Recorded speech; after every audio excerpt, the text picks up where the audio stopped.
Yes, hello everyone. Uh, Pratibha College of Commerce and Computer Studies, Chinswad, presents a course on modern digital technologies. This is module 1 and the topic is software evolution in banking sectors. I am Rupali Deshpande from Department of Computer Applications and uh, I'll start with my contents now.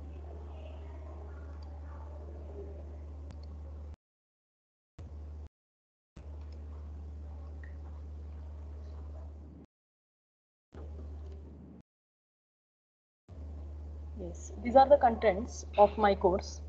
Uh, we are going to see how the banking system evolved uh, over some years because of the advancements in information technology.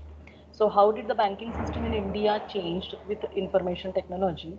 And then we are going to see how it has started from standalone systems, then to client server systems, and then now currently we are in the trend of online applications related to banking. And we will also see some payment types that we currently use. Almost everyone is using payment types, online payment types in banking. So proceeding, this picture you can see, it shows the uh, current picture of our banking industry. We all generally go for online banking.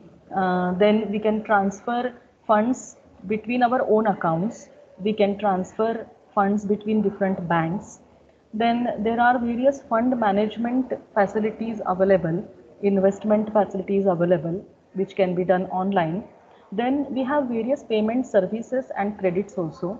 And because we are online in an online mode, we have to ensure about our accounts security.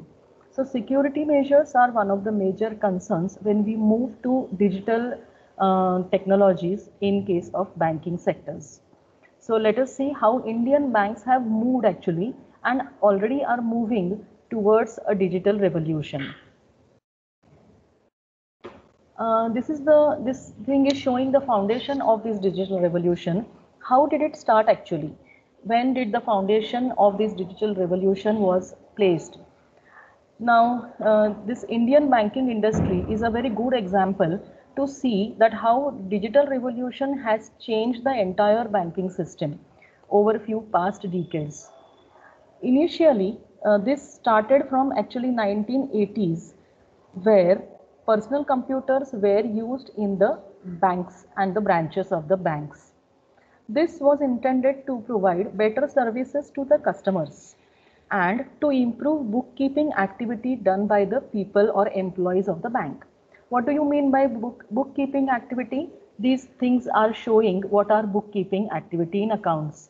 We have to keep or maintain the records of the daily books of banks, which are journals, ledgers, cash book, which are some accounts, charts of accounts, some financial statements, as well as whether cash versus accrual method. So these are the things which are related to accounting system, and this was done earlier in a manual way. In the registers, it was written by the employees of the banks.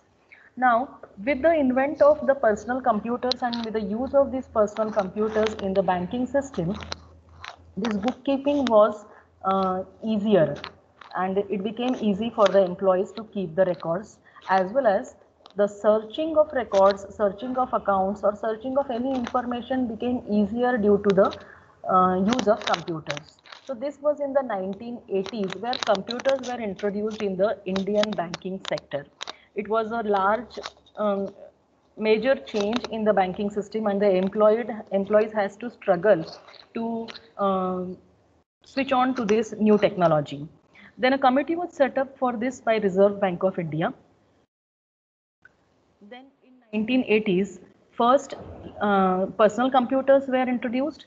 Later, these advancements took a form of a local area network. Banks switched to local area network where a common communication line was there among various computers, and computers were linked to each other in one branch and so on.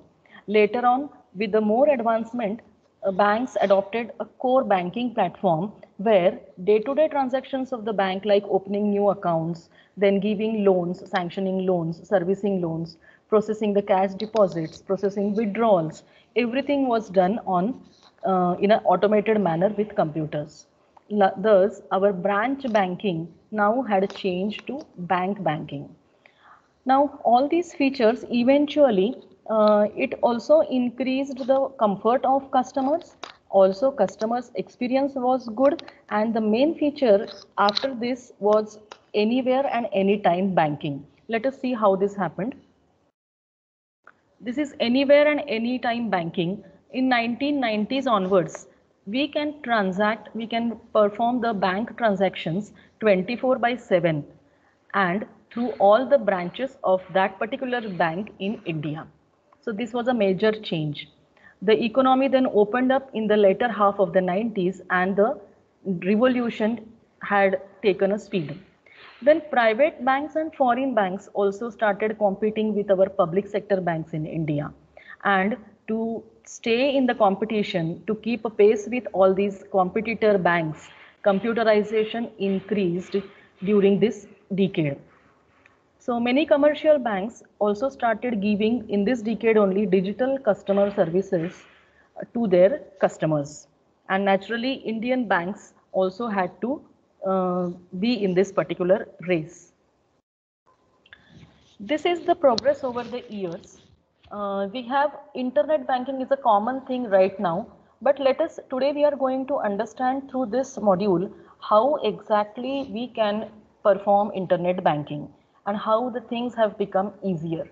So we already have started using mobile wallets, we already have started using internet banking, but still to understand all phases of internet banking, this module will definitely help you. So this is the progress that can be seen over some years. Benefits are to both banks as well as customers. So the digital revolution has benefited the customers also as well as banks. How? The newer technologies were adopted by banks, which has made their work easier and organized, whereas customers are experiencing a user-friendly environment, and without going to the bank physically, they can perform all the transactions. E-banking, this is the concept of e-banking. What are the benefits of this? The benefits are reduced cost for the banks, then which has increased the user base because customers are also happy, they can also transact, they can also perform transactions from their place, their homes, anywhere, and that's why user base has increased, and this has helped in generating more and more revenue to the banks. So banks are also benefited. Digitization or revolution, this digital revolution has decreased human error, and now that's why the data is maintained in an integrated manner, as well as easily it is accessible, as well as it can be analyzed. I'm going to come to this analytics part at the end of the module, how this analysis has become important nowadays with the help of data analytics and all that we will also see. Progress over the years, one more thing, how this progress has happened. The central bank has overseen all these new developments taking place in banks, and it has made the changes for all banks in India. Commercial banks in our country have moved to a new technology with the help of bank automation. This started with introduction to MICR, magnetic ink character recognition, it is called as. And so what is this MICR code? You must have seen an MICR line at the bottom of the check. So this MICR, magnetic ink character recognition, it is having a number at the bottom of a personal check, which includes the account, the routing information and the check number. These MICR numbers, the advantage is that it is readable by individuals also as well as computers, unlike your barcodes. So individuals can also read these MICR codes. So its special font helps you to prevent the check frauds. This MICR technology can also be used to print some financial forms, credits and invoices and rebate coupons. So MICR can help you to prevent check frauds by making it difficult to alter your checks. So this was one thing, MICR based check processing. Then electronic fund transfer. This helps customers to transfer money from one account to another without going physically or without visiting the branch physically. Then is interconnectivity among bank branches. This was a major change again. All bank branches were interconnected through a common software, and it helps in fast decision making and fast access to data. Then ATM channel was implemented. The next progress was implementation of ATM channel, which allows us to do transactions anywhere in the country without again visiting to the branch. Then major initiatives were taken by the banks to strengthen the payment system and settlement systems in banks. We are going to see these payment and settlement systems in detail. In all, these are the benefits of digital payment systems. Money transfer can has become easier and faster. You can transfer money from one bank account to another easily. There is no waiting period for the customers. If you are an account holder, you don't have to wait for days to receive money in your bank account.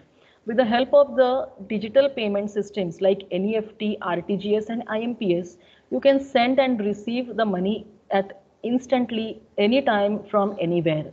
That is the main advantage of digital payment systems. So large number of banks as well as private companies and government bodies also have adopted these payment systems and settlement modes. This has helped in reducing the gap between the entities and their customers and other concerned stakeholders. So these methods are very fast, convenient and useful even for documentation purpose. And post-COVID or during COVID pandemic, almost everyone in the country has started using the digital payment systems.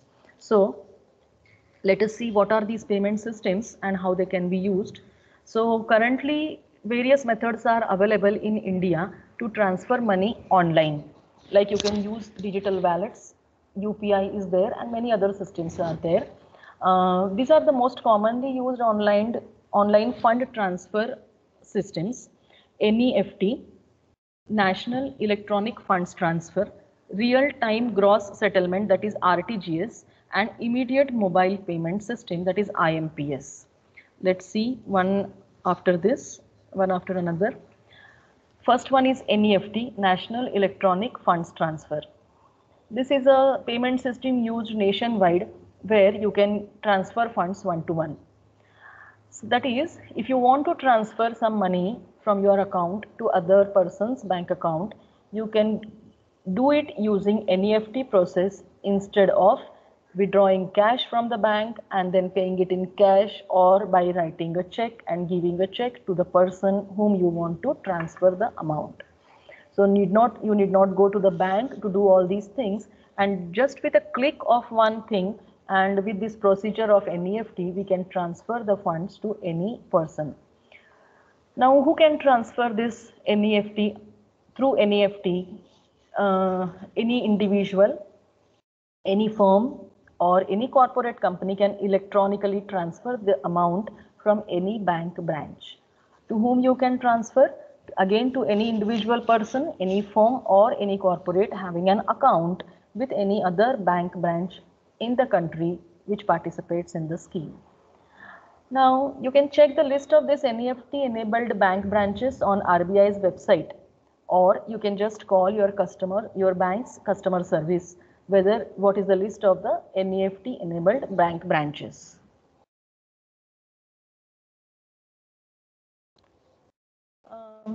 Even people who do not have a bank account, we will call them as walk-in customers, can also deposit cash at the NEFT enabled branches with instructions to transfer these funds through NEFT.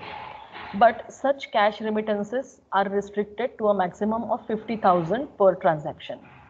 Thus, NEFT also facilitates the remitters or originators to initiate fund transfer transactions even if they don't have bank account. NEFT operates in hourly batches. There are 12 settlements from 8 a.m. to 7 p.m. on weekdays and 6 settlements from 8 a.m. to 1 p.m. on Saturdays. That is the thing to be noted about NEFT. Now these are the steps how you can transfer funds through NEFT. Step number 1, log in to your online banking account using login ID and password. Then you need to go to the section called as NEFT fund transfer.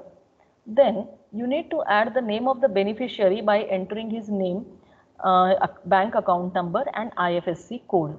Okay, so this is the person whom you want to send the amount. Now once the beneficiary is successfully added, you can initiate an NEFT transfer.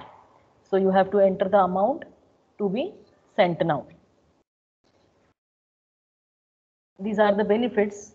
You don't have to go physically to the bank to conduct a transaction. You do not require any physical instrument also to transfer the money. Then some disadvantages of physical instrument like physical damage of any monetary instruments or theft or forging are also overcome in this online mode. Very simple and efficient to use. It can be just done, transfer can just be done in a minute, which involves some steps as we have seen. Then you get a confirmation of a successful transformation using your SMS or your email notification. Internet banking can be done. This online transfer can be done from anywhere, from any place. So you need not be present at a particular location to transfer money through NEFT. Real-time transactions are there, so both parties, sender and receiver, both are assured and they come to know that the transaction is completed. That is the advantage of these real-time transactions. Second, we have RTGS. What is the difference? We are going to see what is RTGS, but the difference here is that RTGS stands for real-time gross settlement. Now, under this system, the beneficiary bank get transfer instructions immediately. There is no batch hours are not there. Immediate instructions are received by the beneficiary bank. The settlement is gross. What do you mean by gross? Meaning that each transaction takes place individually. So such payments are final and you cannot revoke these payments. That is the thing to be noted. The difference between these two, NEFT and RTGS, is that the settlement of funds takes place in batches. Hourly time slots are fixed for the purpose and settlement is allotted to one such time slot. This is RTGS. It is a continuous, that is real-time settlement of funds transfer. Real-time means the processing of instructions at the time they are received rather than at some later time. You get the immediate instructions of processing. That is the advantage here. And gross settlement means only on instruction by instruction basis the transfer is done. So settlement of fund transfer instructions occur individually. So because the funds settlements take place in the books of Reserve Bank of India, the payments are final and you cannot revoke these payments. RTGS system is primarily used for large amounts of transactions. Minimum amount to be remitted through RTGS is 2 lakhs. So thing to be noted here, there is no upper ceiling for RTGS transactions. Minimum amount is 2 lakhs. Then these are the timings. RTGS service is available to banks from 9 to 16:30 hours on weekdays and from 9 to 14 hours on Saturdays for the settlement at the RBI end. But these timings, the banks that follow RTGS, these timings may vary according to the bank and the bank branches. So customers have to notice these timings.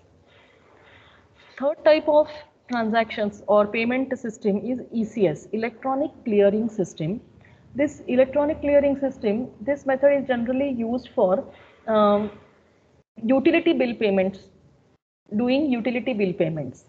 So this is like when you want to pay telephone bills, electricity bills, insurance premiums, card payments, loan payments. For this generally ECS is used. So with this also we have already moved to paperless transactions, and even we have given the customer service, improved customer service, easy customer service to pay all these bills. So it is also used by individuals, banks, companies, corporations, government departments, etc. for receiving and collecting the payments. So very useful payment system. The next one is Immediate Mobile Payment Service, IMPS. IMPS is also a real-time funds transfer system. It is managed by NPCI, National Payment Corporation of India. 24/7 it is available, including bank holidays, unlike NEFT and RTGS. We have timings for NEFT and RTGS, but IMPS is available 24/7. NEFT, RTGS and IMPS, these three were introduced to offer convenience and flexibility to the account holders.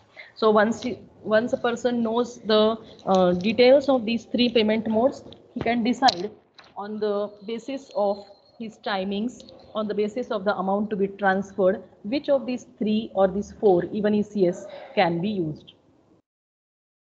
Now, to use these online fund transfer services, the remitter, that is sender, must have a bank account details of the beneficiary, that is receiver. One who is going to receive, his bank account details must be known to the sender, that is remitter.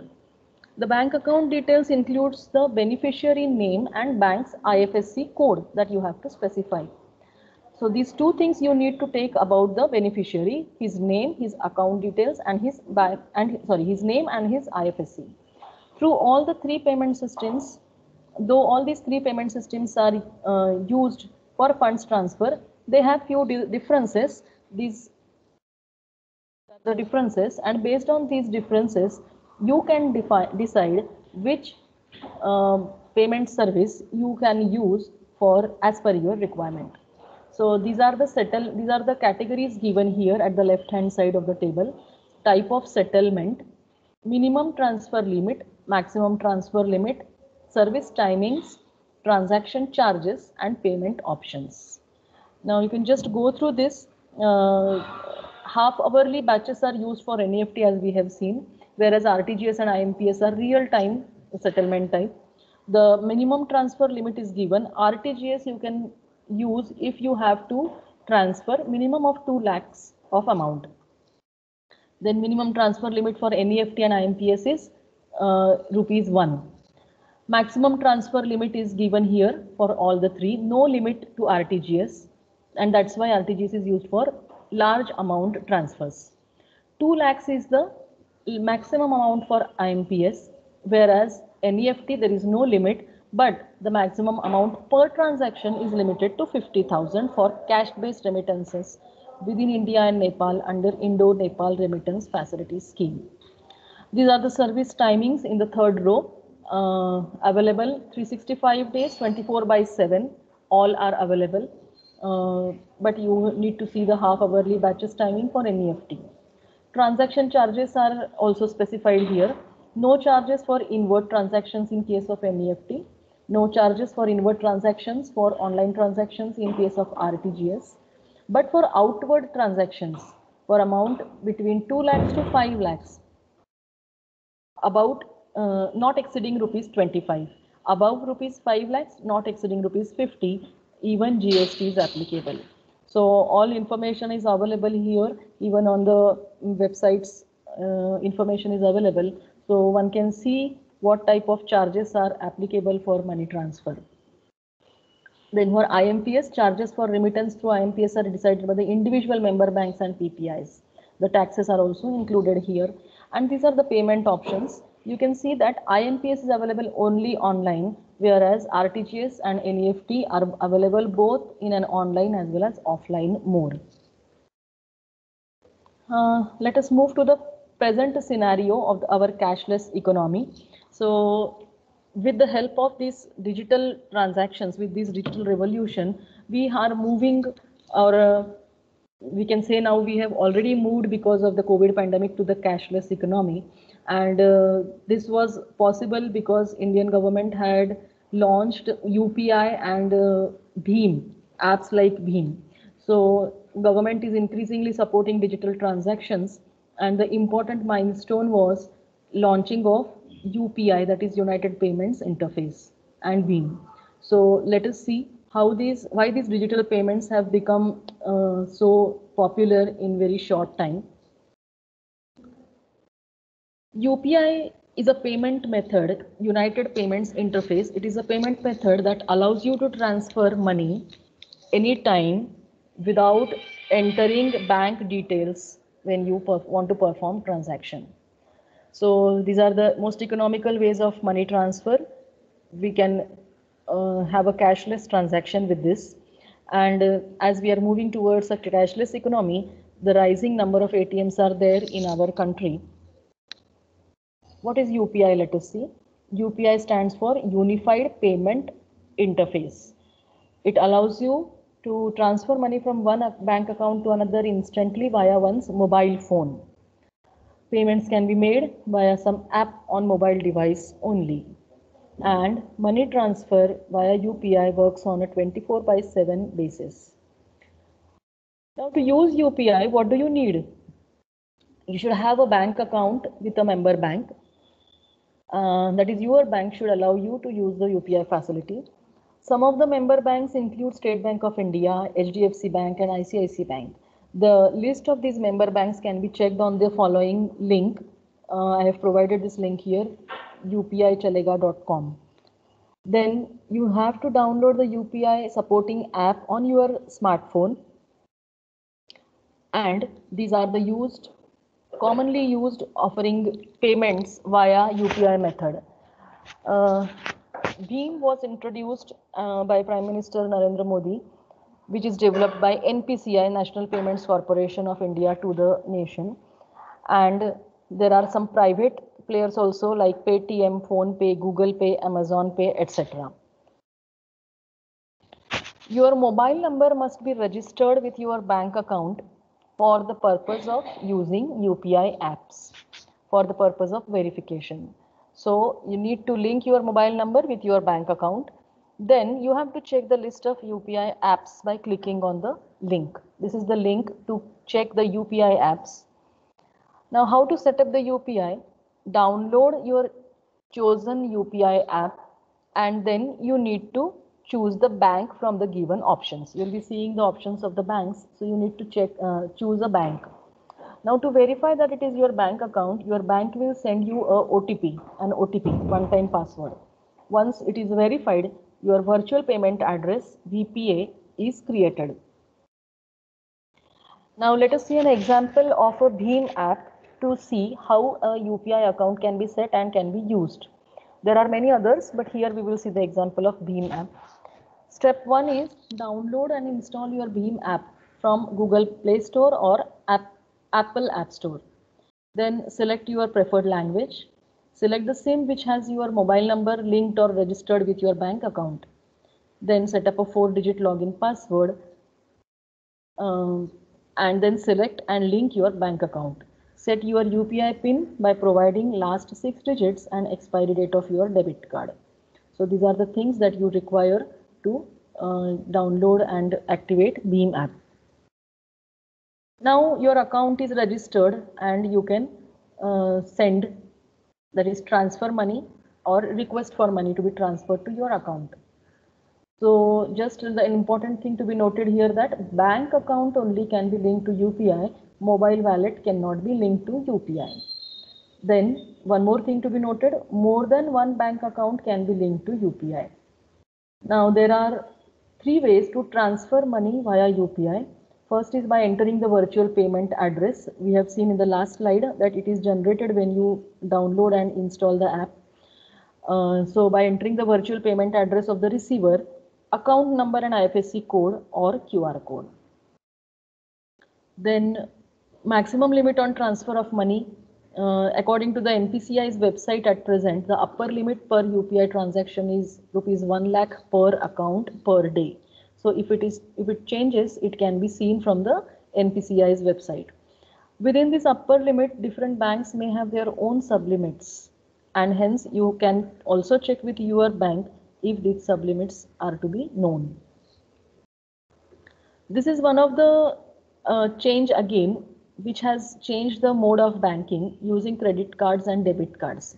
So generally everyone has credit cards and debit cards nowadays. I'm not going to go in the details of credit cards and debit cards, just we will see that an overview and the difference between credit and debit cards. Debit cards both allow you to make purchases in the stores, departmental stores or anywhere online. But the difference is that debit cards allow you to spend money by drawing on funds that you have in your bank, you have deposited at your bank.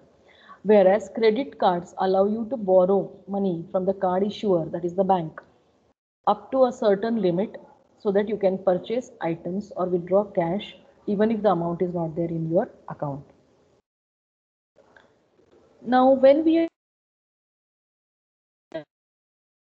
online payment modes, there are various security concerns that are to be seen, and one has to be aware of these security concerns if he is using online modes for money transfer. So banking via the internet, it has become very easy.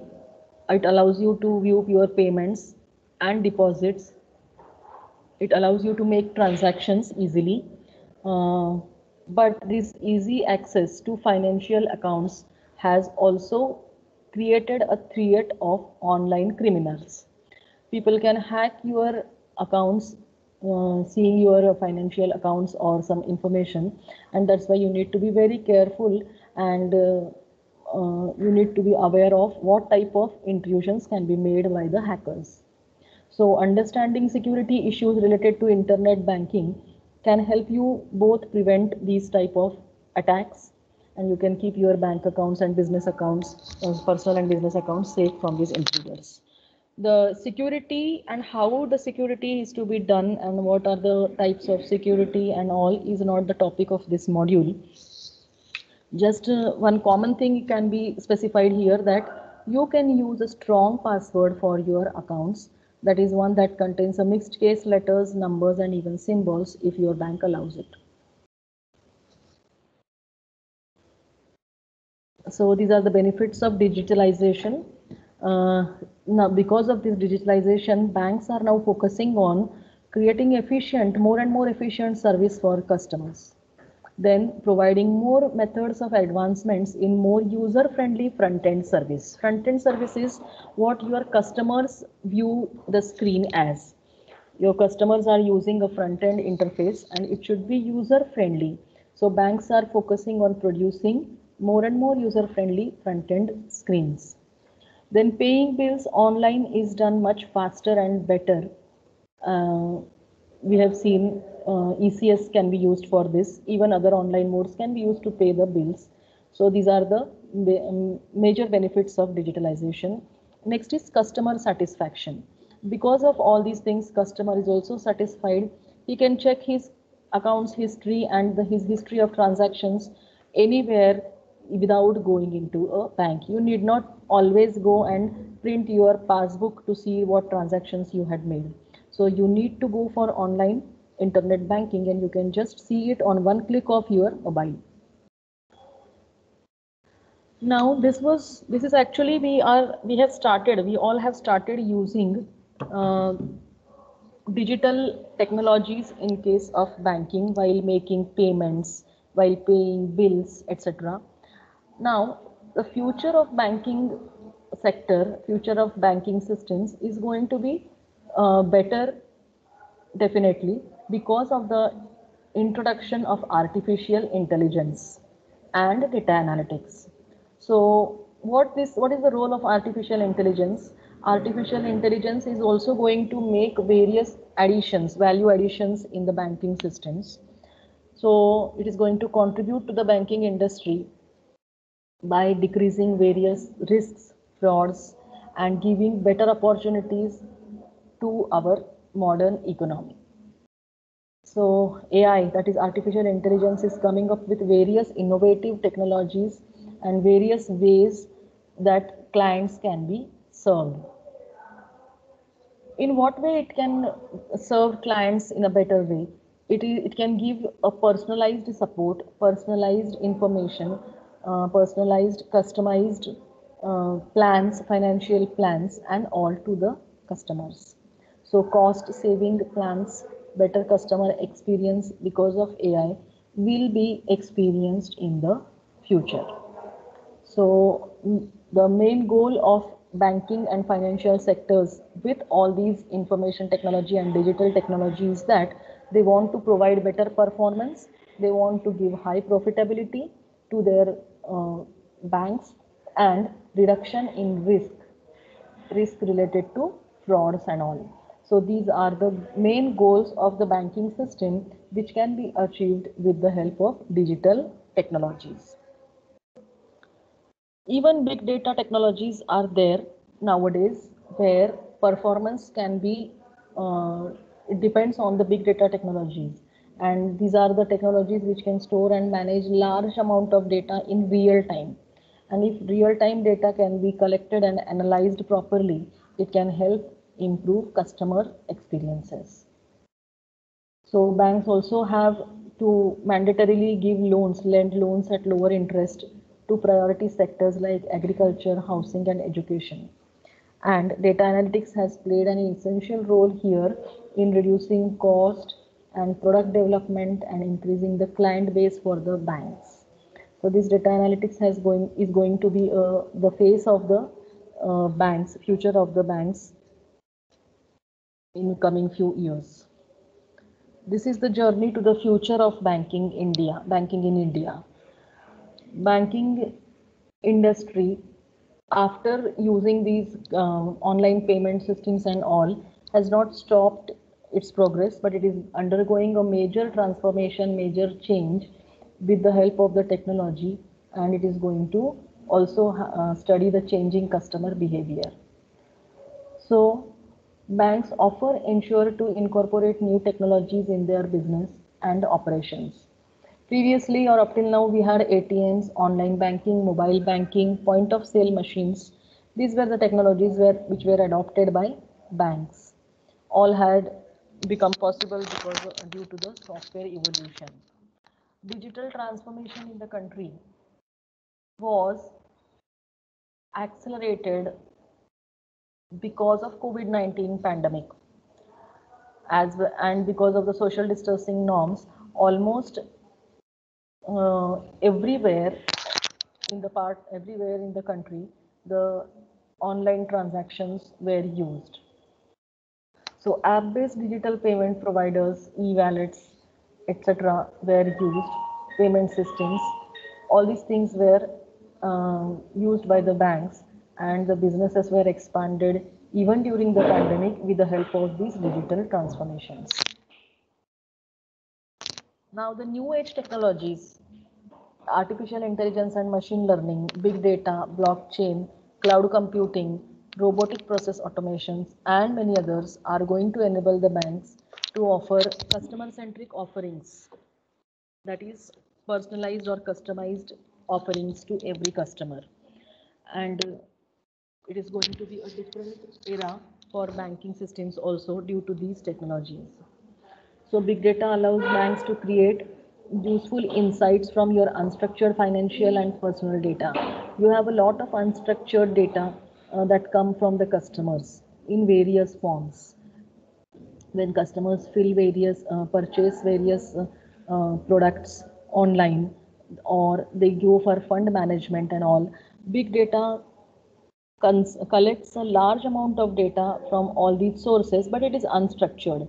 And then you have to use big data and data analytics to create useful insights, that is to have some summarized data or some useful extracted data from these unstructured collected data. And this is going to help banks to expand their operations and provide better services to the customers. So artificial intelligence and machine learning will automate the core banking services also. But with all these things, cyber crimes are a main challenge for banks. So banking industry therefore has to build a strong cyber risk-free ecosystem by training and creating awareness among the customers and other stakeholders regarding this cyber security. So let's conclude. Indian banks, with the help of this digital revolution, have changed their faces due to the digital revolution. And customers now need to know what are the digital interactions of the provided by the banks for their day-to-day banking. So now, because people are more open to trying out new apps than they were before the pandemic situation. So in order to compete and be in the pace with other commercial banks, Indian banks are now introducing various innovative features and to make their customers more and more satisfied, and more, and the interface should be made more and more simple and flexible. Thank you. With this, I end this. Thank you very much.